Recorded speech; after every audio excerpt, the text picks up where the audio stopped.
ჰიტა და ანანო თოთიაური. ისი ლოგოაო. არა, ეს წაგასო.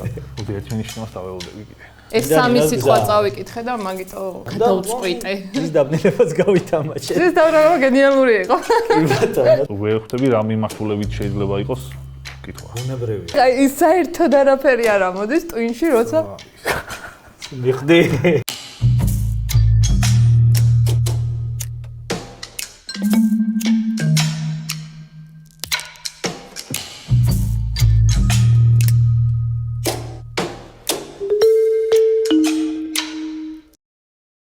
სალამი მეგობრებო, მოგესალმებით, გამარჯობა. ჩვენ ვიწყებთ თამაშს მაძიებელი, რომელშიც ჩვენ ვიძიებთ საქართველოს ისტორიას. მე ვარ სანდრო ლორდკიფანიძე და დღეს ჩემი სტუმრები არიან YouTube სივრცისთვის განსაკუთრებით და სრულიად საქართველოსთვისაც არანაკლებ პოპულარული და ცნობილი ადამიანები, ჰიტა, დათო და ანანო თოთიაური. სხვათა შორის ერთმანეთისგან სრულიად ესეთი განსხვავებული კონტენტით არიან ცნობილები ეს ადამიანები, მაგრამ ორივეს დიდი გულშემატკივარი და ფანი ვარ პირადად მე და დარწმუნებული ვარ არა მხოლოდ და დიდი პატივია. ამიტომ ძალიან დიდი მადლობა. სხვათა შორის აღმინიშნავს არაერთხელ რომ ეგეთი კონტენტი როგორცაც თქვენ აკეთებთ ძალიან კარგი არის, იმიტომ რომ ბევრი ბავშვი გიყურებთ ახალგაზრდა და ასე შემდეგ და ბევრ ამას იგებს როგორც ესთეტიურად, ისე შემეცნებითი თვალსაზრისით და ძალიან მომწონს ეგ ამბავი. თამაშზე გეტყვით ძალიან მოკლედ და მარტივად, 3 რაუნდს თამაშობთ. თითოეულ რაუნდში მაქსიმუმ შეგიძლიათ მოიპოვოთ 8 ქულა. პირველი რაუნდი არის დოსიე, 2 დოსიეს წარმოგიდგენთ საქართველოს ისტორიიდან ან თანამედროვეობიდან ცნობილი პიროვნებების შესახებ. და თითოეულ დოსიეში გაძლევთ სხვადასხვა ტიპის მინიშნებებს რთულიდან მარტივისკენ და თუ პირველივე მინიშნებაზე გამოიცნობთ ადამიანს 4 ქულას მიიღებთ, მეორეზე 3-ს, მერე 2-ს და 1-ს და ასე შემდეგ, ხო? და პირობითად გავანაწილებთ, ვინ დაიწყებს თამაშს, იმიტომ რომ მას ექნება უპირატესობა რომ დააფიქსიროს თავისი ვერსია პირველმა. მეორე რაუნდშიც იგივე ხდება, ოღონდ ამ შემთხვევაში მეორე რაუნდს ქვია საქმე და არა ადამიანებს, არამედ მოვლენებს ეხება. საქმე, ანუ ისტორიაში მომხდარ ფაქტებს, რაღაც საინტერესო ამბებს, რაც ჩვენამდე მოაღწია და რაც ვიცით. და მესამე რაუნდი არის ვერდიქტი, მე 8 ფაქტს წაგიკითხავთ საქართველოს შესახებ და თქვენ უნდა თქვენს დაფებზე მოინიშნოთ სწორია თუ მცდარია. ასევე დაფები შეგიძლიათ გამოიყენოთ სხვადასხვა ჩანაწერების გასაკეთებლად, რა ვიცი, რაც დაგჭირდებათ და კიდე გეტყვით, რომ ამ მინიშნებებს ექნება სამხილების ფორმა. ანუ ჩვენ რადგან მაძიებლები ვართ, ხო, ეს იქნება რაღაც ნივთმტკიცება, რაღაც აუდიო ჩანაწერი, ტექსტი და ასე შემდეგ. და მოკლედ მე ასოციაციურად დააკავშირებთ ამ ყველაფერს და გახვალთ პასუხზე როგორც გამოცდილი გამომძიებლები. კარგი, სანამ დავიწყებთ, კიდევ ერთხელ მაყურებელს ვთხოვ, გამოიწერეთ ჩვენი არხი თაროს თაობა, მოიწონეთ, კომენტარებიც დაგვიტოვეთ, გაუზიარეთ მეგობრებს თუ მოგეწონებათ და მოკლედ ვიმეგობროთ, იმიტომ რომ ამ არხზე კიდევ არაერთ საინტერესო კონტენტ შემოგთავაზებთ და იმედი გვაქვს, რომ თქვენც მოგეწონებათ ეს ყველაფერი. შეგვიძლია დავიწყოთ, ვინც ეძებს, იმარჯვებს.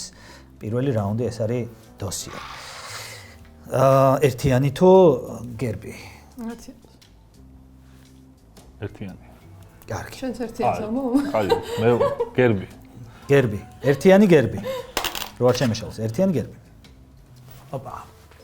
ვაუ, რა ქარიზმა თქონდა. ერთიანი. ოკეი. წინ ცხოვრებაში საჯივი.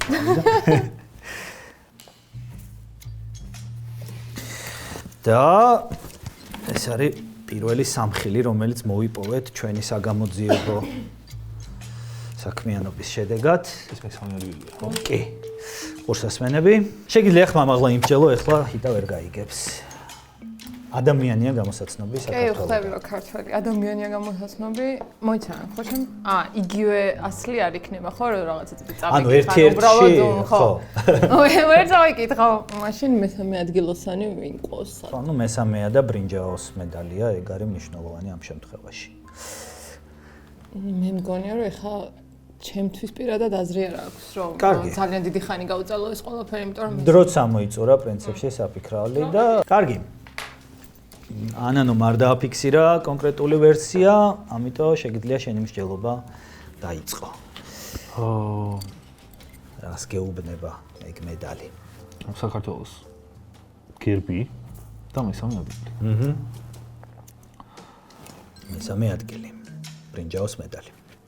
ამ საქართველოს ხო, ანუ ჩემპიონატში რაღაცა არ არის აუცილებელი, რომ ზუსტად იგივე медаლი იყოს.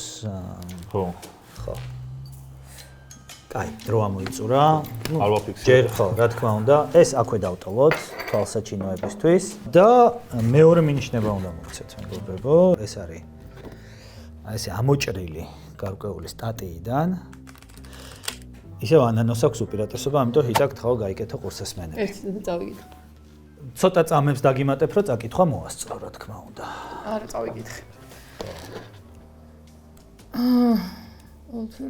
რამე დასკვნები ხო არ გამოგაქვს. სპორტში მესამე ადგილზე ეს დიდი მოვლენა უნდა ყოფილიყო წეს თან ძველი პერიოდის არის ამდენი უცხოეთში გავუშვებთ და არა რუსეთში. ხო, რაღაცა დიდებულად. აკადემიის ხარჯზე გავიდა უცხოეთის ტურნირებში სათამაშოდ. ნეტა მაგაფრინდაში ხარ არის ფიქრობ. დრო ამოიწურა და მაგრამ ოქროს მოვიტანდეთ პირდაპირ ნონას. ხო, ეგეთია. კარგი. იტა, ცოტა მე დროს მოგცემ რომ წაკითხვაც მოასწრო. აბა 6-დან 13 წლამდე ასაკის 100 ბავშვის მიღებას ვარაუდობენ, მაგრამ სურველი მეტი აღმოჩნდა. ანუ რისი ტურნირია მაგას ვერ ხვდები. ხო. ეგ რომ მიხდე მე გამარტივდებოდა. დროც ამოიწურა. შევიკავოთ თავი ისე. ის შევიკავოთ. კაი, მაშინ ესაც აქ დავტოვოთ. უარის ექვივალენტი ატოვარი.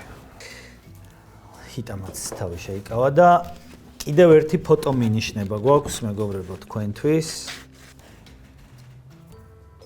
ეს არის ფოტო ამონარიდი ამ ადამიანის დოსიედან ერთ-ერთი ცნობილი ტურნირის საიტზე არის განთავსებული ეს დოსიე. და ყურსასმენები. ტერმინები ხო არ გეცნობა? არ მეცნობა მაგაში, ანუ good strategy და რაღაც ეგეთები.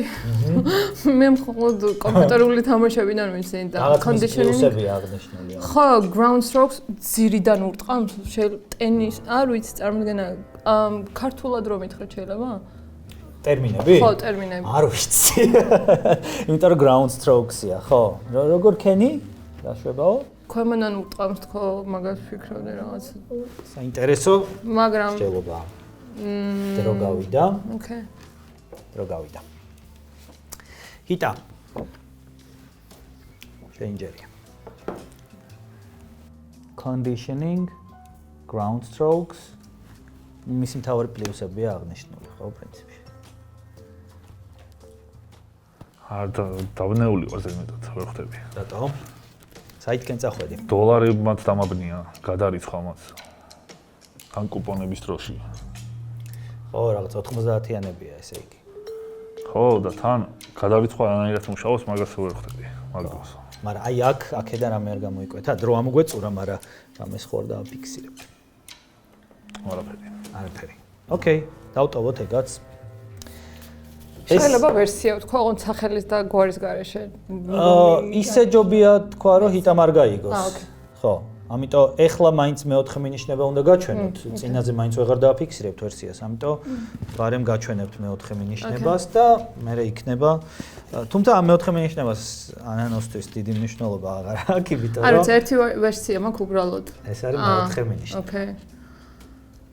და ჰიტა გაიგეთ ყურსასმენები. ქართველი ტენისის მოთამაშეები არ ვიცი. არიცი, არავინ არ გახსენდება. ქართველი, ანუ არ ერთადერთი ვიცი მხოლოდ მარია შარაპოვა დაცეთ. ანუ ქართველი ტენისის მოთამაშე. ქართული ფესვები არ აქვს. ხვდები რომ ქვემოდან ურტყამ, ამიდან მივხვდი, მაგრამ ვერ, ანუ უბრალოდ ფიზიკურად არ ვიცი. და მით უმეტეს აი აქ ეპოქასაც ხომ მივხვდი? კი, ეპოქასაც მივხვდი, მაგრამ მაინც არავინ არ მახსენდება საერთოდ წარმოდგენა არ მაქვს. შეიძლება ეხლა ქიტამ რო თქვა სახელი და გვარი, თქვა რომ მეთქი ვაუ მწონი. გაგახსენდეს საერთოდ. ეხლა მართლა არ მახსენდება. კაი. არ ქონდა ანანოს ვერსია, შეგიძლია აღარ გაიგეთო ყურსასმენი და შენკენ ხო არ ერთი ვერსია მაქვს, მაგრამ არ მგონია თან სტორი იყოს. და გვარიც არ მახსოვს. შეგიძლია ხმამაღლა იმსჯელო. ხო, რა აზრი აქვს. აი ეხლა რო ცნობილი იყო სასამართლოებით. ხო. მაგრამ რაღაცა კუპონების ეპოქა მაინდა-მაინც არ ხდება. ხო, მაგრამ შეიძლება 6 წლის იყო. კუპონების ის ბავშვია ერთ-ერთი რომელიც არა ეგ თუ არასწორია, ხო მიხდი ვიზოც გულის ხო ნიკოლოზ ბასილაშვილი. ხო, მაშინ არ მაქვს ხო ვერსია.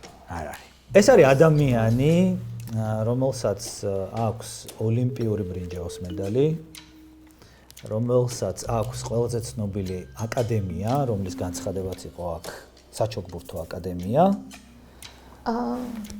რამე გაგახსენდა? ვიღაცა სახელობის იქნება ახლა ჩვენი ჩოგბურთის. კი, მისი სახელობის საჩოგბურთო აკადემია არის.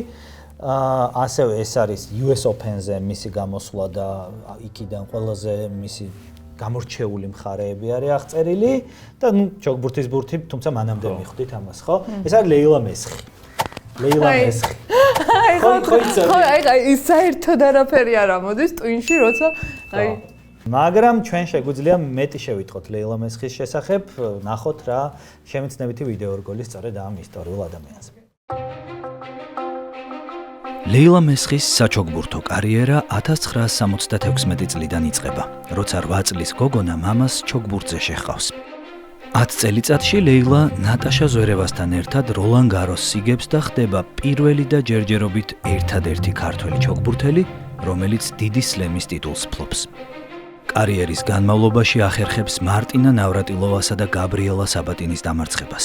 1992 წელს კი ზვერევასთან ერთად ოლიმპიურ ბრინჯაოს მედალს ისაკუთრებს. 1995 წელს ტასმანიის საერთაშორისო ტურნირს ტრიუმფით ასრულებს და საქართველოს სახელით პირველი ჩემპიონი ხდება. საჩოგბურთო კარიერის დასრულების შემდეგ თბილისში ხსნის საჩოგბურთო აკადემიას. 2018 წელს ლეილა მესხი საქართველოს სპორტის რაინდად ირაცხება.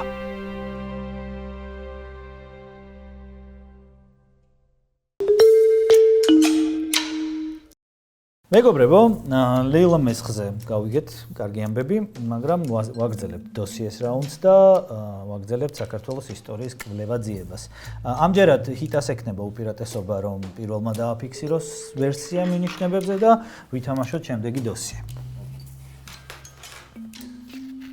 მე მოგცემთ ახლა სხვადასხვა ფერის დოსიები გვაქვს. პირველ მინიშნებას. შავი და ყვითელი, მაგრამ მაგას მნიშვნელობა არ აქვს, რომ ერთმანეთისგან გავარჩიოთ უფრო მაგიტო. ეს არის პირველი მინიშნება. ხო არ გეცნობა? რაღაც ისეთი მხატვრის თვალით შეხედა. ანანო. კაი, ჰიტა, ჩენჯერია ოღონდ ამჯერად. PlayStation-ის ლოგოს გავს. ხო სწორად მეჭირავს. კი, მაგიტომ მოგეცი ეგ.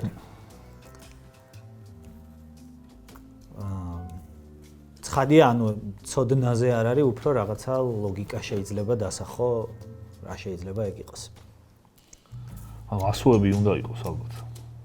ასოებით აწყობილი ლოგო გონია, ხო? კი. მაგრამ ამ მოკითხვაც დანართულია. ფიქრის დრო ამოიწურა ამასობაში.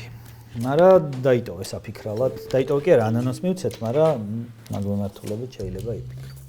არ გასაპასუხო? არა. რისი ლოგოაო? არა, ეს წაგა. ეს ხო სკულპტურა. შესაძლოა, აშკარად. ეხა ეს რო ლოგო იყოს ძალიან ცუდი ლოგო იქნება. სკულპტურაცაა და ლოგოც. ცუდი ლოგო. ეს არ ვიცი. თუ გვიყურებთ რებრენდინგი, იზრუნეთ რებრენდინგზე. კაი, დრო გავიდა. შენც ასოების ამოკითხვა ხო, რაღაც მსგავსს. კაი, დრო გავიდა და მოდი აქ დავტოვოთ, რომ ორივესთვის თვალსაჩინო იყოს და მეორე მინიშნების დროა ორივესთვის მოკლედ, იმიტომ რომ პირველ ჯერზე არც ერთმა არ დააფიქსირეთ ვერსია. მოდი ვნახოთ ვიდეო ამონარიდები, რომელიც უკავშირდება ამ ადამიანს.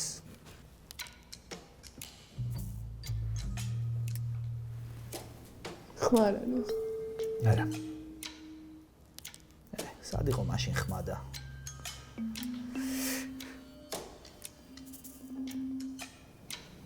ძონი რეკლამს ვეღენ.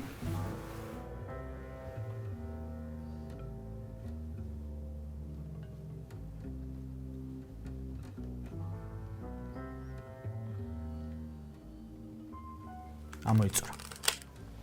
ანანო ყურსასმენები. იტა რამე თუ მოგცა ამ მინიშნება. საბოდში.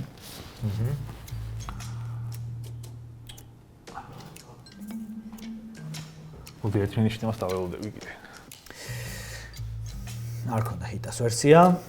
მე თავიდან რაღაც ძველებურ ლოგოსაც შეიძლება გავდეს და შეიძლება ტელევიზიის ნიშანი იყოს ხო ვიფიქრე იმიტომ რომ მე ეს რო წავიდა უაზე რა არის შენი აზრით ეგ რაც ხდება ვიდეოში არ ვიცი აშკარად ხაწები წეკომენ რასაც მე აგე და მხედავ მაგრამ თვითონ ამაღლებული რა ხო ან თვითონ თლიან ესთეტიკას ჯობია რომ დააკვირდებით რა თქვა ცალკეულ ფრაგმენტებს რა. ძალიან ბევრი ხალხია და რაღაცა ციხის აღებაზე ეგეთი ტანსაცმელი არ ეცმეოდა. რაღაც მოვლენის ცეკვა არის შექმნილი, არ ვიცი. მოვლენის აღნიშნული ცეკვა არის. ოკეი. ეხლა მე უნდა წაგიკითხოთ ამონარიდი ოფიციალური დოკუმენტიდან, ძველი ოფიციალური დოკუმენტიდან, რომელიც ეხება ამ ადამიანს. იყო სამხედრო ცენტრის აქტიური მონაწილე. 1924 წელს მეთაურობდა არალეგალურ ორგანიზაციას. ეწევა ანტისაბჭოთა მუშაობას. ამჟამად არის აქტიური წევრი კონტრრევოლუციური ტროცკისტულ-ზინოვიევური ტერორისტული ორგანიზაციისა. იგი კულტურულ ფრონტზე ახორციელებს მავნებლურ კონტრრევოლუციურ მუშაობას. მის მიერ ჩადენილი დანაშაულებების ბრალდება დამტკიცებულია 58 მუხლით. 1927 წელი. გავიკეთო? უნდა გაიკეთო. აბა, ეხლა ხო არ მოგცა რამე. ჰიტა შეინჯერია. 27-ში დაიხრიტა ალბათ მაგდალენების მიხედვით. როგორც მრავალი სხვა. 27-ში იმდენი ხალხი დაიხრიტა. ხა როგორ შევარჩიოთ? ეს პირველი მინიშნება ყველაზე რთულია და ამიტომ დამატებით არ დაგაბნიოს. ალბათ ჯობია მეორე და მესამე მინიშნებები დააკავშირო ერთმანეთთან. კიდე უნდა მოვიცადო ერთის. კი ბატონო. ჰიტა მგონია რაღაც ეჭვები გაუჩნდა, მაგრამ გადაწყვიტა მოიცადოს და არ გარისკოს. მე ვფიქრობდი ქაფუცა ჩოლოყაშვილისგან ან რამე ეგეთისკენ წავსულიყავი. 24 წელს რახან მეთაურობდა არალეგალურ ორგანიზაციას. მაგრამ დასრულდა 1927 თქვით. ხო. და აი ეს მეორე მინიშნებასაც შეგახსენებ ვიქტორ რაღაც. არა. კაი, მოვიცადოთ. ბოლო მინიშნება არის მეგობრული შარჟი კარიკატურა რომელიც არის ამ ადამიანის. ამ ადამიანის. და ვიღაცას გავს თან ვერ გავს ნამდვილად კარიკატურას თუ დააკვირდებით 27 წელსაც თუ მიაქცევთ ყურადღებას იქ რაც ხდებოდა სცენაზე, მაგასაც თუ მიაქცევთ ყურადღებას, რაღაც შეიძლება. ანანო ყურსასმენები. შეგიძლია გამიზიარო შენი ფიქრთა დინარება. თავიდან სუხიშვილზე ვფიქრობდი, მე ჯავახიშვილზე ვფიქრობდი. 27-ზე სწორია. მაგრამ და კარიკატურამ ეხლა გამომირიცხა ყველაფერი. ხო, ჯავახიშვილი აშკარად მელოდი იყო. ამას რაღაცა დიდი გრუჯათმა აქვს. თუ გინდა რამე ვერსია დააფიქსირე მაინც და ანანოსთან გადავა. საცდელად რა იყოს. სხვა ხო არ გახსენდება ვინმე 27 წელს. არ დავაფიქსირებ. კაი. ვიმჯელეთ რაღაცები, მაგრამ მაინც მე აღარ გავიგეთ. პასუხამდე და აბა შენთან რაღაცა. ვიცი რომ ეს ფოტო ნანახი მაქვს. აი ზუსტად ვიცი. ეს კარიკატურას არ მომობის ადამიანი. თან სწორი მიგნება იყო რომ 1927 წელს რეპრესირებულები გვჭირდება. ვიღაცა ეროვნული გმირიც ხო, რაღაცა გამოერევა. მეორე მინიშნებაში იყო რაღაც დეკორაცია და რაღაც დეკორაცია. ხო, აი თეატრის რაღაცა სცენა. მაშინ თეატრი. ვისი? და საბრალდებო დასკვნა. ხა ეს მარჯანიშვილს გავს? სვავის. მიხდი. ხო, ეხლა წამოგცდა, მაგრამ ანანომ თუ გაიგა. მე გამიგია. Don't worry. ანუ უკუმარი ასო.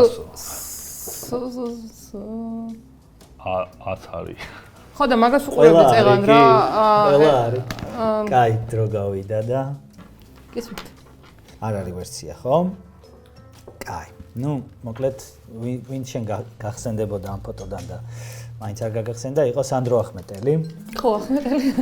მარჯანიშვილი რა სერცხულია, რომ ჩვენი ეს რო ვერ გავიხსენ. არა. ჩვენი გაჩერება რო ვერ გავიხსენ. ამინდა მარჯანიშვილს, ეგ გლდაში გადია. სანდრო ახმეტელის თეატრის ლოგოა და ნელ-ნელა თუ დავაკვირდებით მართლა მაგასებს დავინახავთ, თან ახმეტელისთვის დამახასიათებელ დეკორაციებსაც გავს და მისი სპექტაკლებიდან იყო კადრები, ანუ რაღაცა ძველი თეატრი, ზუსტად მაგიტო იყო სწორი გასვლა, მაგრამ პასუხს ვერ მივაგენთ. მოდი ვნახოთ ვიდეორგოლი და ვიდეორგოლიდან გავიგოთ სანდრო ახმეტელის ამბავი უკეთ. ცნობილი ქართველი რეჟისორი სანდრო ახმეტელი ბავშვობიდან დიდ ინტერესს იჩენს თეატრისა და პოლიტიკის მიმართ. 1918 წელს ხელს აწერს საქართველოს დამოუკიდებლობის აქტს. 8 წლის შემდეგ რუსთაველის თეატრის სამხატვრო ხელმძღვანელი ხდება. თეატრში ახმეტელი გამორჩეულ სპექტაკლებს დგამს. კრიტიკულ წერტილად გრიგოლ რობაქიძის ლამარას დადგმა იქცევა. ხელისუფლება სპექტაკლის რეპერტუარიდან მოხსნას ითხოვს, თუმცა ახმეტელი უარზეა. მას ჯერ თეატრიდან ათავისუფლებენ, შემდეგ კი ინგლისის დაზვერვის წევრობისა და სტალინი ბერიას მკვლელობის სურვილის ბრალდებით იჭერენ.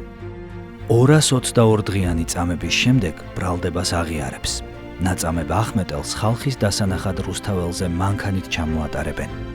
1937 წელს რეჟიმი მას დახვრეტას უსჯის.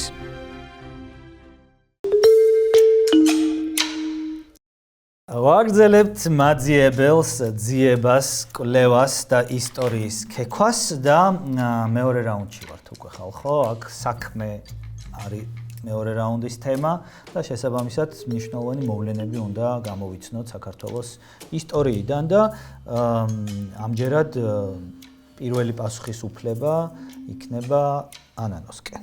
და ვნახოთ პირველი საქმე.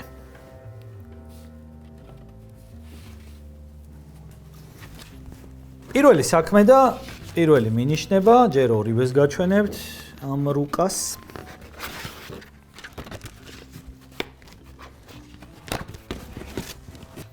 ეს არის პირველი მინიშნება. რაღაცის მაჩვენებელი რუკა, ბუნებრივია, რაღაცა მოვლენის დინამიკის. და ეხლა უნდა თქვათ ჩვენ რა მოვლენა არის? რა მოვლენას შეიძლება უკავშირდებოდეს საქართველოს კონტექსტში ეს რუკა. ნუ ეს პირველი მინიშნებაა შედარებით რთული, ყურსასვენები ჰიტამ. რაღაცა მოვლენის დინამიკა აღწერილი მაგ რუკაზე. შემიძლია გითხრა რომ რაღაც წლებში განგრძობითად. იმიტომ ანუ ისრები რაღაც იმაზე მიანიშნებს. ანტიოქი. რა ენაზე? რაღაცა ხო იტალიურს გონი. ხო. ნური ძალი. დრო ამოიწურა. დაართული ახლა პირველი მინიშნებით შეუძლებელია მაგის გამოცნობა, ამიტომ იყოს ესე. შენი ჯერია პატივცემა. გამიელა. თუ გინდა უბრალოდ გამიზიარე და არ დააფიქსირო. ქრისტიანობის გავრცელება მაგალითად. აჰა. საინტერესო. კარგი, თუ გინდა ძალიან ხო. თუ გინდა რისკიანი იქნება ეხლა. ხო. ალბათ თუ ეგრეა უნდა იყოს მე-4 საუკუნიდან. შეიძლება. ეგ წავშალეთ სპეციალურად, რომ ეგეთი რაღაცები არ დაგენახათ. წლები და თან ისები ისე არის. ხო. კაი, დრო გავიდა. არ ვიცი, თუ გინდა ძალიან რისკიანი ნაბიჯი შეიძლება შეგიძლია გადადგა, თუ გინდა დაველოდოთ სამქულიან მინიშნებას. მოდი ერთსაც დაველოდები და თუ რამე მაგას თუ არ გამოირიცხა მინიშნებით. რაღაც ვერსიები გაუჩნდა ჰიტასაც, მაგრამ ჯერ არ დაფიქსირებულა არც ერთის მხრიდან. ვერსია და ამიტომ მეორე მინიშნება ორივე მოთამაშისთვის.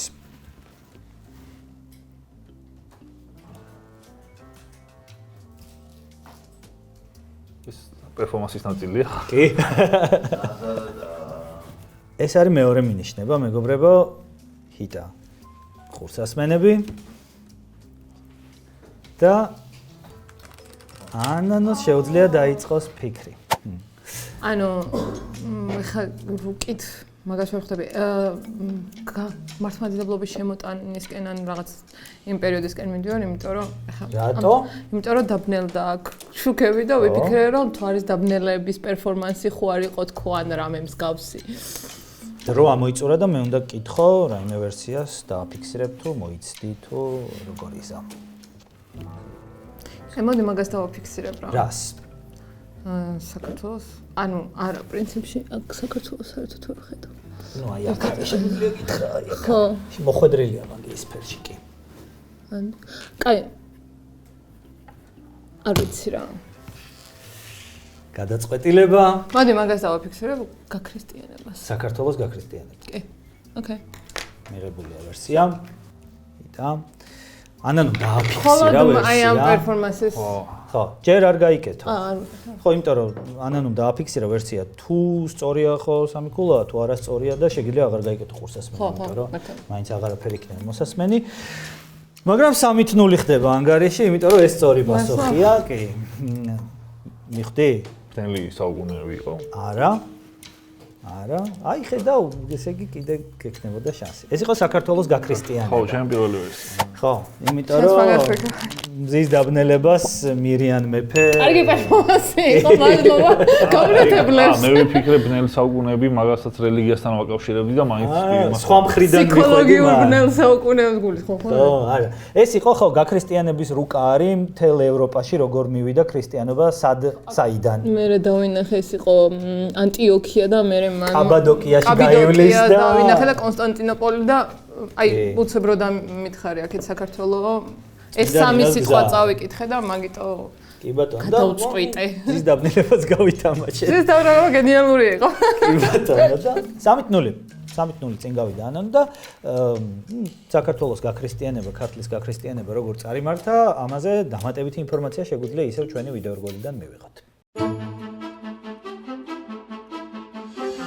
ქართლის გაქრისტიანება საქართველოს ცივილიზაციური არჩევნის ერთ-ერთი მკაფიო გამოვლენებაა.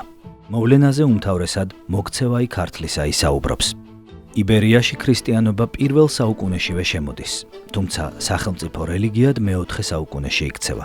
მეფე მირიანის ამ გადაწყვეტილებას წინ უძღვის წმინდა ნინოს მოღვაწეობა, რომელიც ქრისტიანობის ქადაგებისთვის რთულ გზას გადის. ცდილობს რა ქართლის მაცხოვრებლები კერპ თაყვანისცემისგან იხსნას. წყაროები მოგვითხრობენ მისი დახმარებით ნანა დედოფლის სასწაულებრივი განკურნების შესახებაც. თავად მეფის მოქცევა კი გადმოცემის თანახმად მზის დაბნელებას უკავშირდება. მეფე ქრისტეს შესთხოვს დახმარებას და მზეც გამობწყინდება, რის შემდეგაც მირიანი რწმუნდება ქრისტიანობის ჭეშმარიტებაში და მას სამეფოს ოფიციალურ რელიგიად აცხადებს.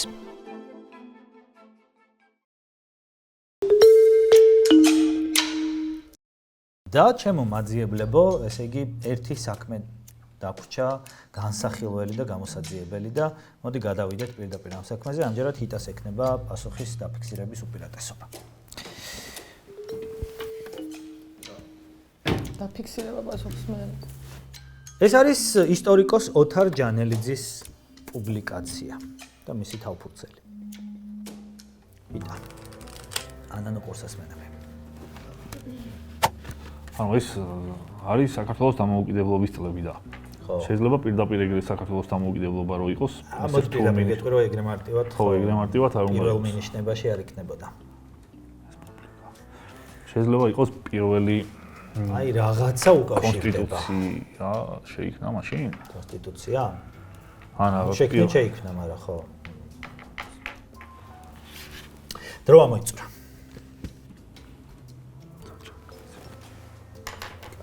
ამ ვერსია ხო არ გაქვს? ანუ დემოკრატიული რესპუბლიკა. ანუ რაღაცა რაც მოხდა ამ პერიოდში ვერ ხვდები რა მიმართულებით შეიძლება იყოს კითხვა. ბუნებრივია ხო, რთულია. მაგ დროს იმდენი რამე მოხდა? არა ფიქსირებ არა. ხო. გვაქვს ეს? ძალიან საინტერესო მსჯელობა იყო იქით, მაგრამ ძალიან ზოგადია, მაინც. მე მგონია რომ შეიძლება იყოს პირველი კონსტიტუციის მიღება ან ამ მსგავსი თემატიკა უბრალოდ კონსტიტუციის მიღება. ხო. უკან ვხედავ რომ რაღაცა სასამართლოა ან ეს წიგნია უბრალოდ ხო და წიგნის ყდა არის პუბლიკაციის ყდა საქართველოს ავთარ ჯანელიც დრო ამოიწურა ხო შემდეგ დაველოდები კი ჯერ არ დააფიქსირებს ანანოც მაგრამ ხო რაღაცა სასამართლო და რაღაცა მოიხსენით ყურსასმენები მეორე მინიშნება ორივე მოთამაშისთვის მეორე მინიშნება არის ისტორიკოს ოთარ გოგოლიშვილის ტექსტიდან ამონარიდი. იმ დროისთვის ბათუმში 1000-მდე სტამბა ყოფილა. მაშინდელ მთავრობას ნესტორ ხვინგიას სტამბა შეურჩევია, რომელიც დღევანდელი კოსტავას 13 ნომერში მდებარეობდა. ცნობილია, რომ ხვინგია დაახლოებული იყო სოციალ-დემოკრატებთან. კონკრეტულად კი ისიდორე რამიშვილთან და კარლო ჩხეიძესთან. რომელიმე პარტიის წევრი ოფიციალურად არ ყოფილა. ცნობილია, რომ ხვინგიამ უფასოდ დაბეჭდა დაახლოებით 100 ცალი. ანუ ყურსასმენები. აბა. თუ დაგეხმარა ეს ამონარიდი ვერსიების გაცხრილვაში. ან რაღაცა ან გაზეთი რაღაცა უნდა იყოს, რაც დაიბეჭდა, ხო? აშკარად სტამბაზე ისე არ ველაპარაკებდით. რა შეიძლება უფასოდ დაიბეჭდა 100. ხო. დრო ამოიწურა. ხო, ოკეი. რაღაც თავით პირვანდელ გასვლებიც შეგიძლია გამოიყენო, რაც ამაზე გქონდა ვერსიები და უკავშირო მეორე მინიშნებას და ასე შემდეგ.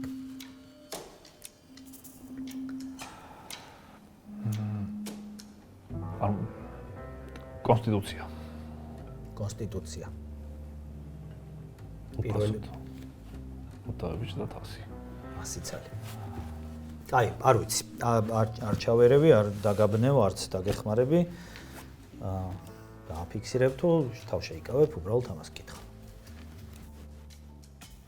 შევიკავებ ერთად. თავ შეიკავებ. კეთილი. შეგიძლია ყურსასმენი გაიკეთო. მოკლედ საბოლოოდ მაინც თავი შეიკავა ჰიტამ პასუხის დაფიქსირებისგან. მე მაინც ჩემანზე ვჩები ისე. მოდი დავაფიქსირებ პირველი კონსტიტუციის მიღებას. პირველი კონსტიტუციის მიღება. გარისკავა, დარწმუნებული ხარ, როდის წამოწევს. უკეთესი იდეა არ მგონია რომ მქონდა. რაღაც არის დაბეჭდილი, რაღაც პუბლიკაცია არის გამოცემული და მაგ მომენტში მგონია რომ მაგაზე მნიშვნელოვანი ეხლა არ მახსენდება ყოველ შემთხვევაში რამე ყოფილიყო და მაგას ვიტყვი. კეთილი. ჰიტა, არა, მოიხსენი შენც. აი, ანანომ გარისკა. მინდა გითხრათ, რომ 4 ქულიანზევე ერთნაირი ვერსიები გქონდათ. 3 ქულიანზეც ერთნაირი ვერსიები გქონდათ. ოღონდ განსხვავება იმაშია, რომ ჰიტამ თავი შეიკავა და ანანომ დააფიქსირა და 6-0 გახადა ანგარიში, იმიტომ რომ ეს სწორი პასუხია. მე 4 ქულიანზეც მაგას ვფიქრობ. კი, ეს არის პირველი კონსტიტუციის მიღება, საქართველოს პირველი კონსტიტუცია, რომელიც აი ესე დაბეჭდილა 100 ცალი და ნესტორ ხვინგიას უფასოდ დაუბეჭდავს მაშინდელი. აბა, მთავრობის წევრებისთვის. სულ 5 დღე იყო ეს, აი შემდეგ მინიშნება ეს იყო. თებერვალი და 25 და ასე შემდეგ და კიდევ უფრო მეტად მიხვდებოდით და მე მუხლები უნდა წამეკითხა კონსტიტუციის და კაია რომ აქამდე არ მივედით, იმიტომ რომ გამოიცნო ანანომ ისევ 3 ქულიანზე რაღაცა ამას გამოიცნო უბრალოდ კი წინაზეც გამბედ აფერში არ გაურისკე რა? იტას თავ შეკავებამ არ გაუბართლა შემთხვევაში.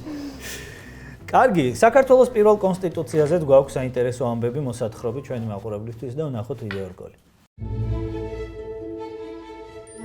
ქართული სახელმწიფოებრიობისთვის უმნიშვნელოვანეს დოკუმენტს, საქართველოს დემოკრატიული რესპუბლიკის კონსტიტუციას დამფუძნებელი კრება 1921 წლის 21 თებერვალს, საბჭოთა ოკუპაციამდე რამდენიმე დღით ადრე ამტკიცებს. კონსტიტუციაზე მუშაობა დამოუკიდებლობის მოპოვებისთანავე იწყება.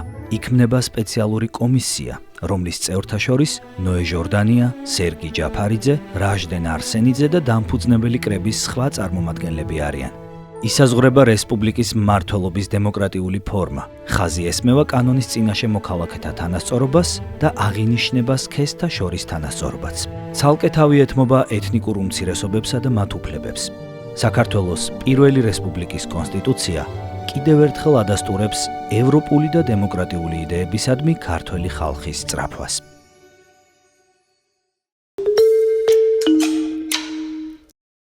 ვაგრძელებთ მაძიებლობას, არ ვაშვებით ამ საქმეს და გადავდივართ მესამე რაუნდზე, რომელიც არის ვერდიქტი. როგორც თავიდან გითხარით, ესე იგი ვერდიქტში 8 ფაქტს წაგიკითხავთ საქართველოს ისტორიიდან ან თანამედროვეობიდან და უნდა მივხვდეთ რა სწორია და რა მცდარია.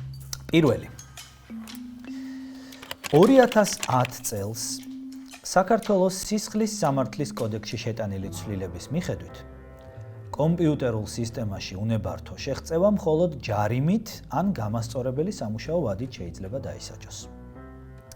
მეორე დავით სარაჯიშვილმა დააარსა კომიტეტი, რომელიც უცხოეთში სასწავლებლად წასული ქართველი ახალგაზრდების სამშობლოში დაბრუნებას უწყობდა ხელს. მესამე საქართველოს ისტორიაში პირველი სამედიცინო ნაშრომი, რომელშიც განხილულია ფსიქოლოგიური და ფსიქიატრიული დაავადებები, როგორც ფიზიოლოგიური პრობლემა, მე-19 საუკუნეში დაიწერა. მეოთხე 2008 წელს CERT.gov.g მოხალისეებს აწვდიდა გაიდლაინებს, როგორ გაევრცელებინათ რეალური ცნობები საერთაშორისო პლატფორმებზე. და 2008 წელს. ომის პერიოდზეა საუბარი, ხო. CERT.gov.g მოხალისეებს აწვდიდა გაიდლაინებს, როგორ გაევრცელებინათ რეალური ცნობები საერთაშორისო პლატფორმებზე და ებრძოლათ რუსული დეზინფორმაციის წინააღმდეგ. მეხუთე ფარიხან სოფიევა მსოფლიოს ისტორიაში პირველი დემოკრატიულად არჩეული მუსლიმი ქალი დეპუტატია. ფარიხან სოფიევა. მეექვსე ეგრისის მეფის გუბაზ მეორის მკვლელობა დაკავშირებულია მიზანმიმართულ დეზინფორმაციასთან. მეფეს ეგონა, რომ ბიზანტიელი სარდლები მას სათათბიროდ იწვევდნენ. მეშვიდე საქსტატის მონაცემებით 2010-2023 წლებში უმუშევრობის დონე ქალებს შორის მუდმივად აღემატებოდა უმუშევრობის დონეს მამაკაცებს შორის. რომელ წლებში? 2010-23 წლებში. მხოლოდ საქართველოში თუ უცხოეთშიც? საქართველოსზეა საუბარი. ქალებს შორის უმუშევრობა აღემატებოდა მამაკაცებს შორის უმუშევრობის დონეს. მაგრამ ეს ხო ოფიციალურს დაითვლიდნენ. ოფიციალურს კი, საქსტატი. კერძოს არა. ხო, რაც არ აღირიცხება, არა.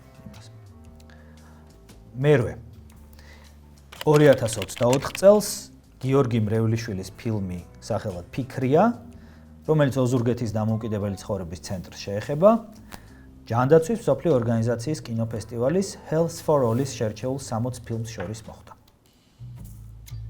წელს? ხო. ამას ყოველს აწევთ. როგორ უნდა მოგვეგონებინა?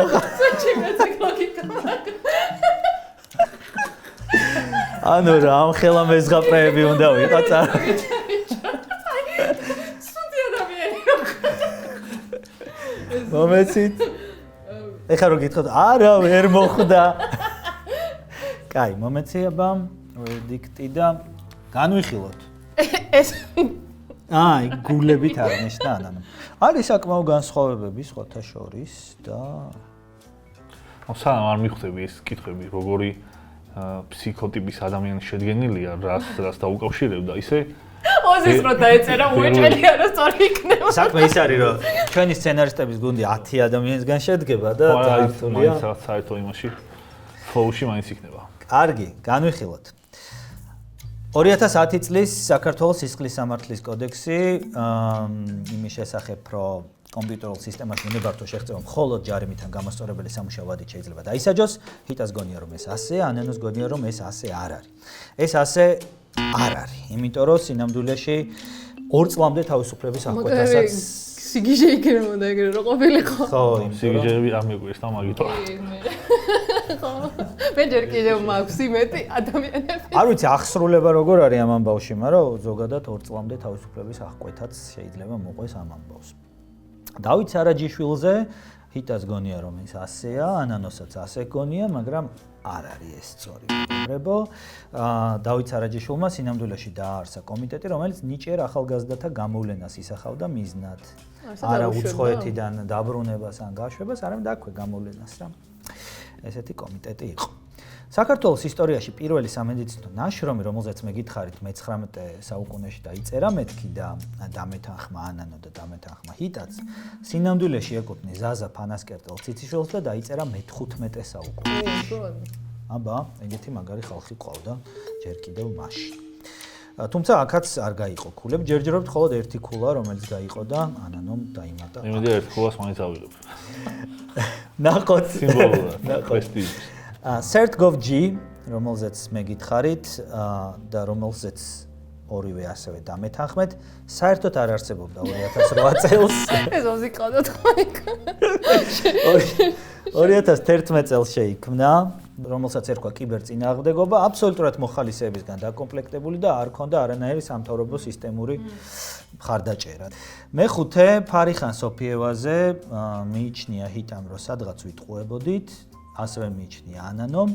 არადა ეს სიმართლეა საქართველოს გამორჩეულია, ამით რომ 1918 წელს საქართველოს დემოკრატიული რესპუბლიკის არჩევნებში სოციალ-ფედერალისტთა პარტიის კანდიდატი დაამარცხა და პირველი მუსლიმი ქალი დეპუტატი გახდა ფარი სოფიევა საქართველოს პარლამენტში. გუბაზ მეორის მკვლელობაზე ჰიტა დამთანხმდა. შენც დამთანხმდი. საქსტატის მონაცემებით, მეგობრებო, მინდა გითხრათ, რომ კაცებში უმუშევრობა ბევრად მეტია ვიდრე ქალებში ოფიციალურად. ამიტომ ეს არასწორი ინფორმაცია იყო და ანანომ გამოიცნო ჰიტამ მე ვიფიქრე ბევრი. ცნაური აღნიშნა არის. X-ია და მე გადაქცეული. ბოლოს თოლია იყო და ამიტომ არ ჩამეთვლი. მაშინ მეორე ქულა ანანოს და ბოლოს როგორც მიხვდით, რა თქმა უნდა, ფიქრია, რომელიც ამ ცენტრის ლიდერს და ისეთ არ მithulება. Oh my god. მოიცა წინა ყველა არც ერთი არ იყო სწორი? არა, სწორი იყო უბრალოდ. რაც სწორი მქონდა, ანანოსაც სწორი მქონდა და არ ჩამეთვალა რა. X-ი ერთნაირად ვფიქრავთ. მე მგონი ორივეს შაუთავ შობია რომ 10-3 ან რაღაცა იყოს და არა ზირო. ოფიციალური წესებით არის 8-0, მაგრამ არაოფიციალური წესებით შეგვიძლია დაუფიქსიროთ 10-2. და ანანო გილოცავ. აი. მადლობა კიდევ ერთხელ, მადლობა მაყურებელს, რომ უყურა ჩვენს ამ ძალიან საინტერესო ეპიზოდს. გამოიწერეთ ჩვენი არხი თაროსთაობა და ჩვენ აუცილებლად შევხვდებით კიდევ ერთხელ მაძიებელშიც და სხვა საინტერესო კონტენტების ფარგლებშიც. დაგემშვიდობებით და შევხვდებით მაძიებლის შემდეგ ეპიზოდში. ნახვამდის.